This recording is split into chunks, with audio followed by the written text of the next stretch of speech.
Welcome. Jay Lee here with another Northwest podcast. Today I'm going to be speaking to women who want to help men or women who want to join certain red pill, mgtow, anti-feminist, honey badger, MRA, etc. groups.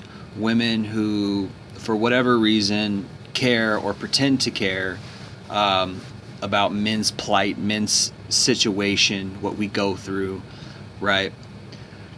I want to speak to these women specifically, personally, not only from my experience, but from many other men's experience that I've gleaned on these type of women, and I want to really sort of speak to you in a way that you'd understand just what it takes to help men. I don't doubt that there's women out there who somewhat feel some emotion towards the plight that men go through. It does happen. It's just rare. For the most part, women are solipsistic, meaning they believe that the world revolves around them. They are subjective in their mind state and their mentality.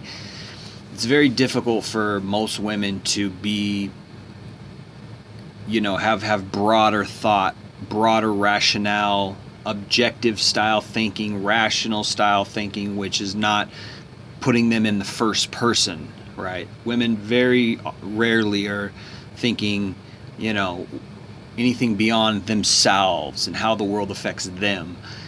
And that's just an unfortunate truth that we all know in the manosphere. Most of us should know that, right? If you think that women are, really objective and super bright minds, intellectually objective and scientific in the way that they think, you're very wrong. Women are emotionally based, and they're always putting themselves in the center of things. How does this make me feel? What does this have to do with my life, right?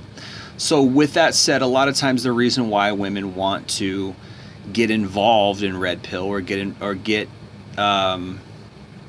at least acclimated with red pill groups or mgtow groups on social media, for instance, is because they wonder what's going on.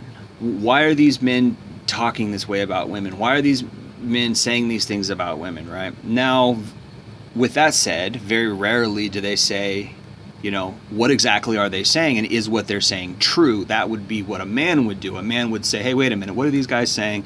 Is it true, right?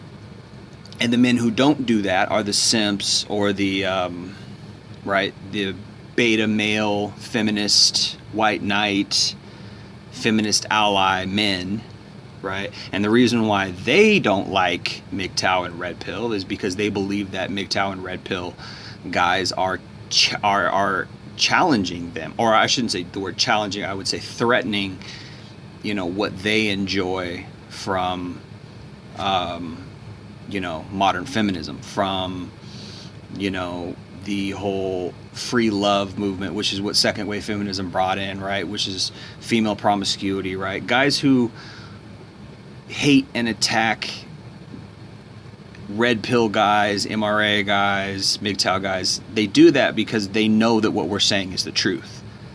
They know that at our core we support accountability for women. I don't use the word equality because there's a lot that can be hidden in that equality. Oh, well, we're equal, so therefore it's totally okay for women to sleep around because men sleep around because we're equal, right? See, you can hide a lot of, really dirty shit in there. You can hide a lot of really,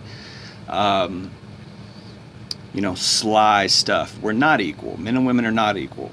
Men don't have the same access to sex that women do, right? So how could we be equal in the sexual market? Men don't have the same sexual strategy that women do. Men don't have the same requirements for relationships that women do. So how could we be equal in these categories? We can't, right? So any male feminist out there who's saying, you guys are just mad at women because they won't sleep with you, right? They're saying that because they want to discredit the truths that we speak. They never really challenge the truths that we speak, because they know they can't, because they know we're speaking the truth, so they try to attack us. Women, on the other hand, construe what we say differently. They construe what we say through a lens of their own selfishness, of their own solipsism, of their own subjectivity. Oh, well, you're saying these things about women. That must mean you don't like women as a whole. Well, maybe, but what we're saying is still the truth. It's the truth empirically. It's the truth, from our experience. Whether that's anecdotal or it's every situation, or all women are not like that, it doesn't matter. If enough men are coming out in order to form groups with thousands and thousands of followers, tens of thousands of followers, if mgtow videos, if red pill videos are getting hundreds of thousands of views and millions of views, something is hitting home. Something is a shared experience, right? So the exception proves the rule, right? And you'll hear this a million times from these white knight beta male feminist orbiters, male feminist allies, and as well as women who don't like red pill guys. They'll say that's not all women. Not all women are like that. Very, very common. And it's true. No, not all women are like everything that we say. But the exception proves the rule. It's the exception. The majority of women are like what we say, because we all share the same experiences. So a woman who's coming into a PUA, not PUA. PUA is part of, PUA is an offshoot of the red pill, or it's an aspect of it, right? If women didn't have incredible standards, if women didn't expect men to be Superman, James Bond, then probably we wouldn't even have such a thing as PUA, right? It's all related. But if women come and join the red pill, and they say, well, I care about men. I want to know what you guys are. Why do you guys hate women? Like, first of all, right there, you're wrong. We don't hate women. I don't think red pill. Some of them do, but I don't think most red pill men hate women, or mgtow men even. We've just been burned enough times. We've been hurt enough times that we say, I want to walk away from this, or I want to tell the truth about this, or I'm fed up with this crap. I need to talk with somebody and vent who shares the same experiences that I do. Right there, you have to have a, you can't come, and usually it ends there. Usually most women who want to know about red pill, mgtow, right, it ends right about there, right, to the point, where, they want to know why, and then when they find out that, well, these guys have had these experiences, it ends about there, because they're probably thinking, well, these guys, there must be something not right about them. They must not have high value, so these women are burning them. And it's like, well, right there, you're you are playing into a fact about women, which is that women are hypergamous, right? Women are going to discard lower value men. But even high value men, even men with high looks, money, status value, are still getting screwed over in the same way. Women are still women. Women are, yes, they might discard lower value men more than higher value men, but they're still going to be screwing over high value men.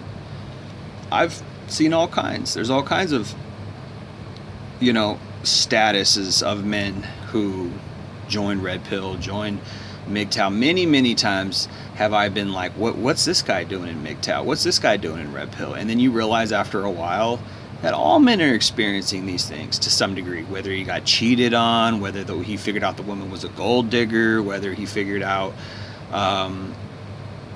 she was secretly doing this or that or whatever, or she divorced him and took his money, or she used his kid in court against, the list goes on and on of the horror stories, right? So at a certain point, you have to say, well, this is what women are doing to men, and this is why these groups exist, right? And you have to look at it from a rational, pragmatic viewpoint. But unfortunately, women can't. For the most part, they get stuck in the solipsism. They get stuck in the subjectivity. Well, I'm a woman, and these guys don't like women, and that makes me emotional, and they can't get past that part. Right? So the first thing I would say to any woman who really does care about men. And I'm going to briefly touch on why I think, women care about men, which is that, first of all, I think that women care about men in a selfish way. In the same way that, like, somebody says, oh, well, you should give in order so that you can receive. Like, give so that you can get something back, right? I don't think that's a good quality way of giving. Maybe it says that in the Bible, I don't know, right? But I don't think that's a good quality way of giving in order to receive something back. That's weird to me. I think you should give out of a good heart, and just because giving is good and making other people happy is good and helping other people is good, you should care about other people in an egalitarian way.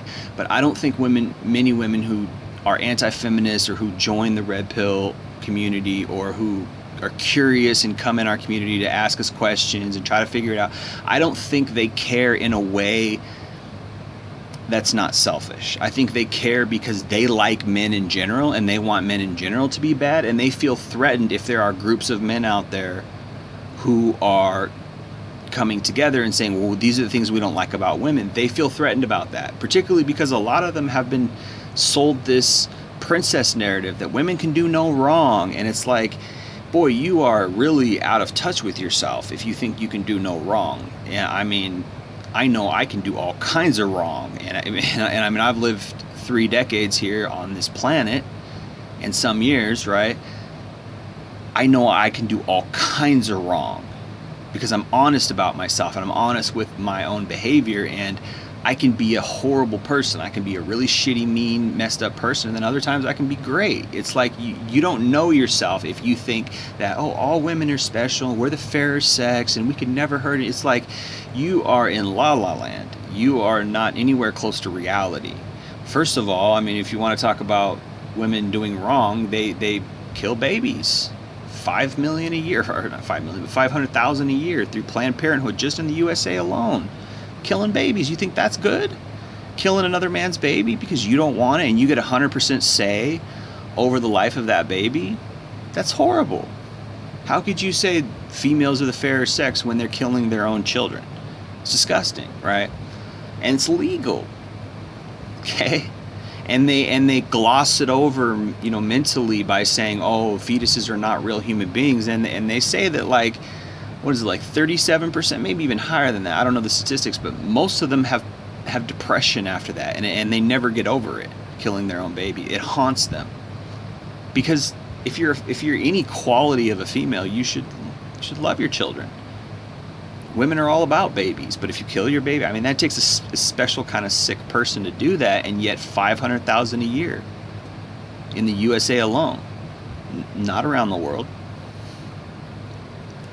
So come on, it's like you do bad shit, right?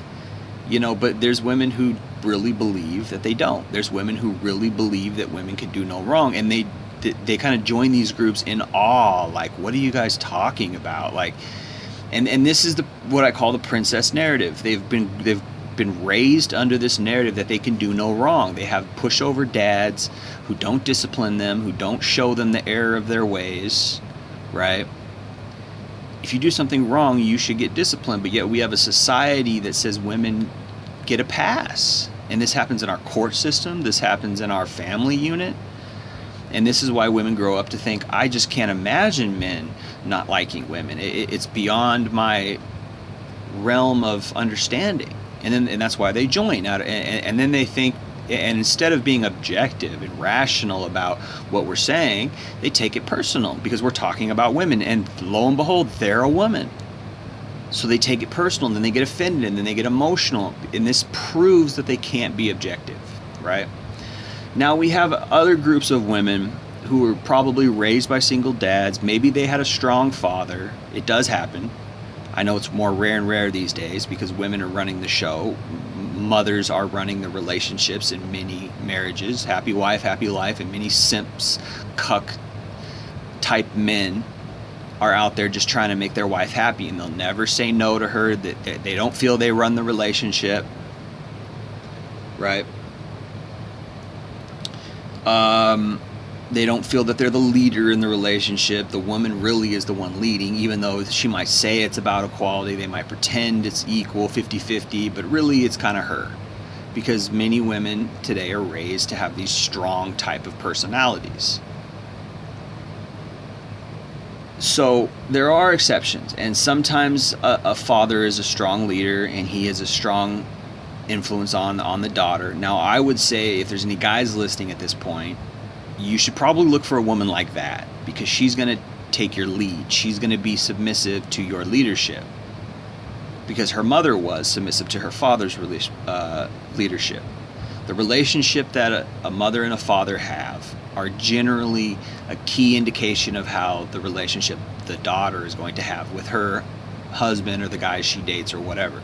If the mother is submissive and pure and moral and upstanding, then she's probably going to be like that too. If the mother was a feminist, if the mother sowed her wild oats in her young days, if the mother low-key kind of secretly runs the relationship, then that's what she's going to do. If the mother's a manipulator, because women have to manipulate in order to have that kind of scenario, and they know who to manipulate. They choose men who they can manipulate. They choose men who they can lord it over, right, in a relationship. So the daughter's probably going to be like that. But there are women out there who were raised by strong fathers. Sometimes it's the single dad. Sometimes he's a single dad. The mom took off or whatever. She was just not really in the ballpark. And there are women who are raised by single dads. Now, a lot of these type of women actually have a little bit more care for men. They actually respect men a little bit more, and they aren't as tainted by feminism. These type of women do come into the red pill and mgtow arena, but even then they only go so far. And the reason why they don't go so far is because it takes a special type of person to understand hurt people. It particularly a woman. It takes a very special type of woman to really understand what men go through, because most women are not objective. Most women cannot rationally look at a scenario outside of themselves in a non-subjective, non-solipsistic way, non-selfish way, and say, hey, that's something that's messed up. Most women are not like that. That's just not their nature. But there are exceptions. So I would say to any type of woman who is, and this is really the core of my message, any type of woman who is really coming into mgtow or red pill culture, groups, etc., for the right reasons, because you really do care about men, not in a selfish way, like, because you want something out of men eventually, and you don't want these men to spread bad messages about women. If you're coming in that way, you need to have an objective viewpoint, and you need to understand that men in these groups are hurt men. Okay, men in these groups are hurt men. Men in red pill and mgtow groups have been hurt by women. We have been screwed over, we've been rejected, we've been cheated on, we've been taken to court, we've been lied about, we've been manipulated, we've been gaslit by evil women, succubus women, slutty women, cheating women, mean women, manipulative women, disrespectful women. And it's very, very easy for women as a whole to behave like this because our society encourages it. I believe we have a society that is anti-male, gynocentric society. We have a society that is not for men. Men are tools in our modern society. Men are a means to an end. We are a resource.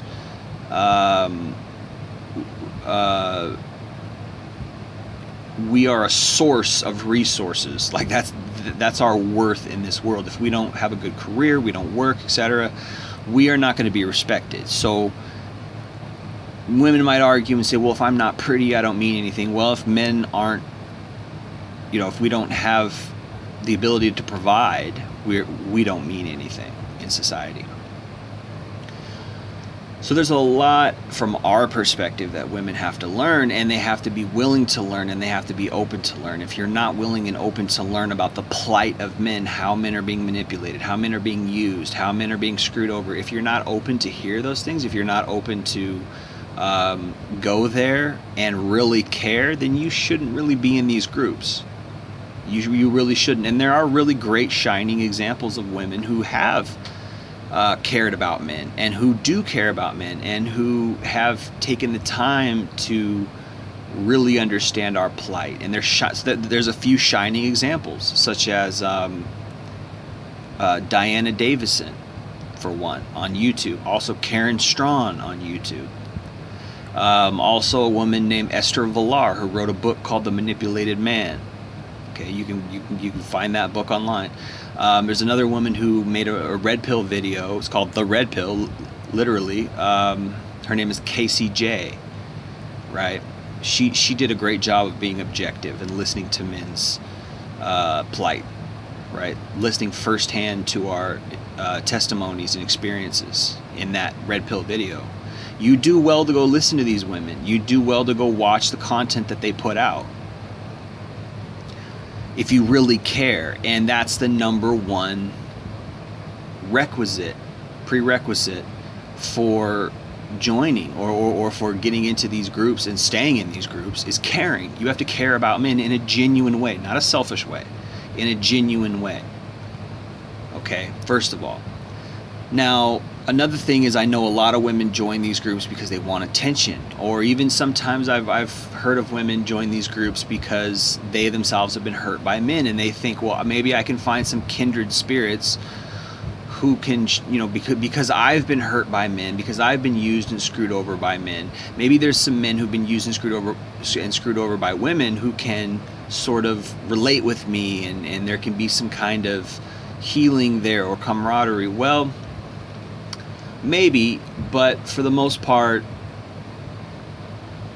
women and men are not the same. And I have to say this because a lot of times women think that, because, feminism exists, that means there's a lot of women who've been screwed over. So because mgtow and red pill exists, there's a lot of men that have been screwed over.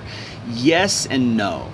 Yes, that, on the surface sounds right, but the difference is that I don't believe that women join feminism because they've been hurt in the most part. I think some women do, but I think it's a low number. I think that most women join feminism because it seems like the right thing to do.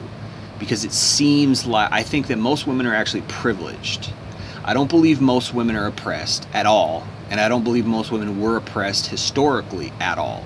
I believe most women historically were privileged, and I believe most women today are privileged because it is in men, just in us, to care about our women. It is in men, just in us, to protect and provide and, make the lives of women better outwardly. It's just in us, and I don't even think you'd have to call that chivalry. It's just something within men that wants to care and nurture for women and children. Sorry, it's just the way that it is. So anytime a woman says, "Oh, well, all women are oppressed," I think all women have been raped. All women have been no, it's just not true. Women are privileged, and they always have been. And I don't believe most women join feminism because they've been hurt or because they've been screwed over. I believe they join it because it's like the right thing to do, because it's just something we all think is, oh yes, we need to care about women and blah blah, which in and of itself proves that women are not equal to men. So that's the point, is that we're not the same at all, right? Women don't all become feminists because they've been hurt and wronged by men. They do it because they believe the lie that feminism is about equality. Feminism is really not about equality. Feminism is about demonizing, at least modern feminism. Maybe classical feminism in the definition was about equality. But how it plays out in real life, it's about a lie in order to push women higher up, in order to help women out in ways that men are not helped out. And frankly, men and women do not share the same life. We don't have the same requirements. We don't have the same benefits. Okay, women get far more benefits than us. Far less is required from women than it is from men. Right? Women have much more privilege than men. Unfortunately, feminism tells women the lie that men are privileged and that women are oppressed. It's not true. The opposite is true. It's a lie. Most women can't understand this because women are subjective in their mentality. They're solipsistic. They can't look at the truth of the way things are objectively. They can't admit to themselves that they have benefits that men don't. They can't admit to themselves that they have access to things that men don't. They can't admit this. It's not in their nature, right? Women are opportunistic. Women are almost like, I want to use the word scavenger. Like they find an opportunity and they jump on it. And it's an opportunity, feminism. It's an opportunity to join the ranks of women. There's benefits in that. Oh, I'm oppressed. There's many benefits from playing the oppression game. Men who are in red pill and mgtow, we're not really claiming to be oppressed per se. We're just telling the truth about the crap that women do to us. We're just telling the truth about bad female behavior. We're not claiming to need any special treatment, but yet women in feminism are. That's the difference, right? It's not the same thing. So there's that argument there, right? But then there are also, the last thing I want to touch here and say is that there's women who join these groups because they want attention. And these are the worst, really the worst kind. For whatever reason, they're not. They don't get that much attention in real life. They're not as pretty, they're not as interesting, or they have low self-esteem, or they don't get out of the house much. So they make a YouTube channel and they say, hey, look at me, I care about women. Or excuse me, hey, look at me, I care about men. I care about what men go through. And they do it for the validation. They do it for the attention, because there's always just millions of comments saying, oh, I would love to date a woman like you. You're so different. They do it to be different because they're just plain. They can't compete with other women in the dating market because they're not as good looking, or they're something about their personality or whatever. They just don't have what other women have, in that, they attract a lot of men. So because they're not attracting a lot of men in their life, they make a YouTube channel, or they get on, and this can be traditional women, this can be, and don't think that just because a woman is traditional that she doesn't want male attention. Right? No, women love male validation. They seek it, they need it, they need male attention. That's what keeps them going. That's what gives them self-confidence. That's what gives them purpose. Men want to fuck me, therefore I'm so important. I'm so, and unfortunately this spills over into our red pill and mgtow communities, because these women join and they want attention. Hey, look at me, I care about men, I'm different, right? It's kind of sort of similar to male feminist allies who pretend that they care about women's issues just so they could get laid or whatever. And it's sad. It's just it's just a low value behavior. It shows that they have low self-worth, but it does happen. Right, so that's the last thing I wanted to touch on. That is out there, and guys need to be aware of that. I call this the female chameleon, where she's pretending to care about men's issues, and I'm not like those other women, right? Well, yes, you are. I can't tell you how many. If I had a nickel for how many times a woman said, I'm not like other women, like, yes, you are. You're probably just more slutty, or you try to act cool around the guys because it's your link, or you just don't have a lot of girlfriends because you're not that girly. You're just kind of more, you ever heard the term when or the phrase when the girls are like, I just like hanging out with guys because girls are too much drama. Like, you just like dick. You like being around guys because you like dick, and you're not like those other girls because they're judgmental, and and maybe you're cooler and that you're not as judgmental, but it doesn't mean you don't have the same feminist traits. It doesn't mean you don't have the same female motivations, and you're not going to use the same female schemes as those other girls. You're still hypergamous. You're still going to use sex to get what you want in a relationship and out of life. You're going to fall back on your oppression narrative. You're going to fall back on your femininity when you want something in life, and that's just how all women are. Anyway, so that's just a short little message to women who are interested in trying to get into the red pill community. The first thing you have to have is empathy. You have to have understanding, and you have to want to care. You have to want to learn what we really go through, and it takes a special type of woman. It's very rare. And even amongst the women who are somewhat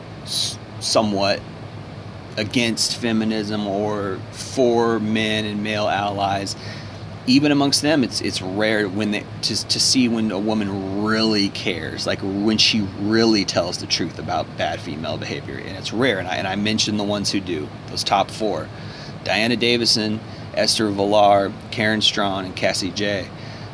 They're the ones who really have objectively covered some of these things, and their works are out there. So you can find them on YouTube. You can find their books. So it is what it is. Anyway, I'm going to end it there. Appreciate you guys listening. It's been Jay Lee, Northwest Podcast. Peace.